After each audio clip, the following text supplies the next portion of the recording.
Hey guys, it's Vicky, and today I'm here to share with you a bit of a discussion video, and this is kind of a response or a, I don't know, added on to a discussion video I just recently watched. Rachel over at Shades of Orange recently posted a video where she was talking about whether a horror novel has to be scary to be good. And I thought that was such an interesting topic because, as you guys know, I love horror novels and I also love horror movies and all of that. And I just thought it was an interesting topic that she brought up. And if you haven't checked out Rachel's channel, you definitely should, because she reads a lot of cool stuff and I really like her channel a lot. So I will link it down below and also link down below the original discussion video if you want to check that out. So anyway, I wanted to talk about this because I just wanted to kind of add to the discussion. And one of the things that she mentions in her video is that it's really hard to scare everybody. You know, that fear is such a personal,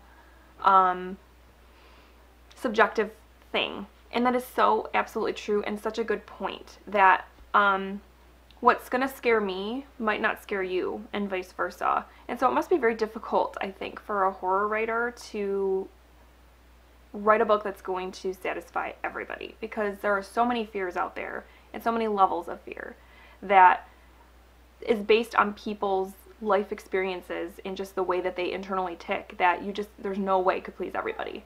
I think that horror novels do not have to be scary to be good. I didn't always feel that way.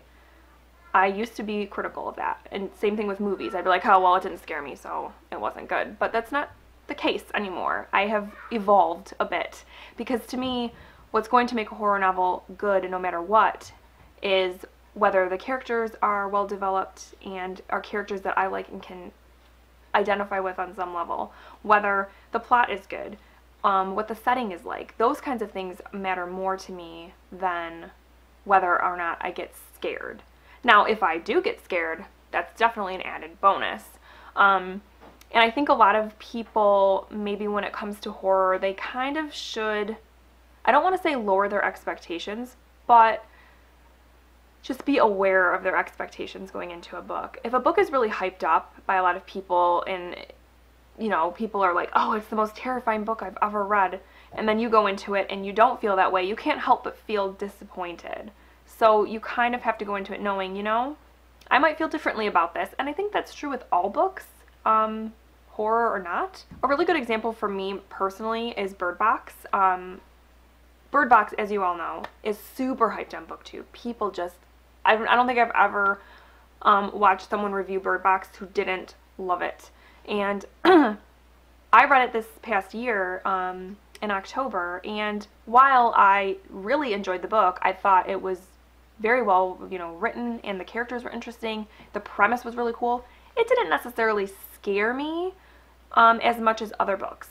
It definitely isn't the scariest book I've ever read, but it was still a good book. So you kind of have to weigh those things. And to me, there's so much more to horror novels than just whether or not they're scary.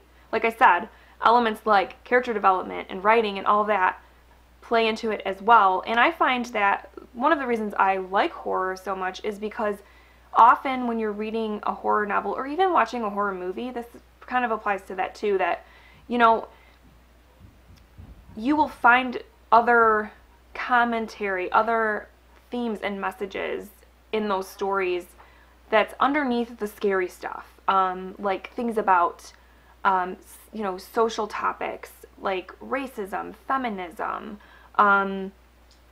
all of that kind of stuff is a lot of times kind of hidden within those pages, within those frames of a movie. And that's why I love the genre so much, because it's so much more than just like, oh, this movie scared the crap out of me. Although that is great. I mean, that is part of the reason I'm drawn to horror, because I do love being scared. But at the end of the day, it's more also because the stories are really interesting, and they have a lot to say about other things other than like, here, let me just like scare you for a second. Another great example that I just want to point out really quickly is A Head Full of Ghosts by Paul Tremblay. This was a book that I went into with higher expectations in terms of the scare factor, because for me, possession stories are super scary. they will get me every time. And so that's what this book is about, is a girl who is seemingly possessed. Or is she? You know, it's one of those. And that book was amazing. I gave it 5 stars, even though in the end it wasn't that scary. It didn't, you know, completely terrify me, but it was such a good story. I loved the characters. I loved the things that Paul Tremblay kind of snuck in there and had to say about people's relationship with reality television, about family dynamics. All of that stuff is like packed into this book about a girl that's possessed by a devil. So for me, that book was awesome, even though it wasn't the scariest book I've ever read. It was very thought-provoking, and I just loved it. So again, you kind of have to go into it thinking, this might not scare me, and it might, but I think that often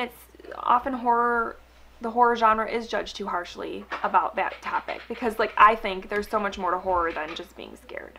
Alright guys, so I think that's all I have to say about this. I'm sorry if I'm a little bit rambly, but I just watched her video and thought, you know, I just want to add to the discussion. So please, feel free to comment down below your thoughts about this topic, because I would love to have a chit chat. And like I said, also check out Rachel's original video and her channel, because she's great. So other than that though, that is all I have for today guys. I hope that you're having a great week, and I'll talk to you very soon. Thanks for watching. Bye.